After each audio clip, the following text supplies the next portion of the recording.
โอเคสบายดีเนาะสบายดีลูกค้ามันทุกคนเด้อมื้อนี้ก็พอมีเวลาว่างเนาะจะมารีวิวปืนลมรุ่นตักติโก้เนาะก็ได้3-4มื้อแล้วเนาะบ่ได้มารีวิวเครื่องนะคันว่าลูกค้าผู้ใดทานใดที่กำลังซอกหาตักติโก้เนาะก็สามารถทักหาเข้าเบอร์ WhatsApp ได้เด้อเดี๋ยวจีเอา QR code โชว์ทั้งนี้เนาะแล้วก็ผู้ใดที่กำลังซอกหาตามหาอยากได้ก็สามารถสแกนติดต่อเข้าหาได้เด้อรุ่นตักติโก้นี่เป็นของไซงอน 100% เด้อตัวนี้นะใส่ทางอาลูเนาะกล้องดิคาเวอรี่เก็บเสียงก็เป็นรุ่นสีดำรุ่นดีคือกันเนาะแล้วก็อยู่ต่างแขวงก็สามารถฝากได้คือกันเด้อสามารถฝากได้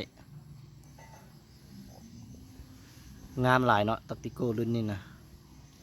แล้วก็อีกอันนึงราคาช่วงนี้ก็ลดแล้วเนาะราคาก็ลดกว่า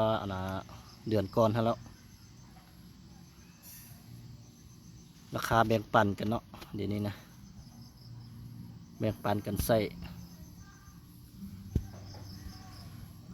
เดี๋ยวเขาไปเบิ่งโลโก้ทั้งนั้นเอาเลยงามแฮงตักติโก้นะส่วนหลายลูกค้าหลายคนก็จะนิยมรุ่นตักติโก้ตัวนี้เนาะตักติโก้ตัวนี้ลูกค้าก็มากหลายเนาะ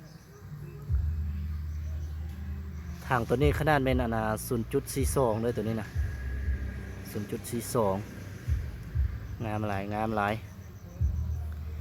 ขึ้นมาลูกค้าผู้ใดทานใดเนาะที่อยากได้สนใจก็ทักหาได้เด้อเครื่องมีพร้อมส่งเด้อ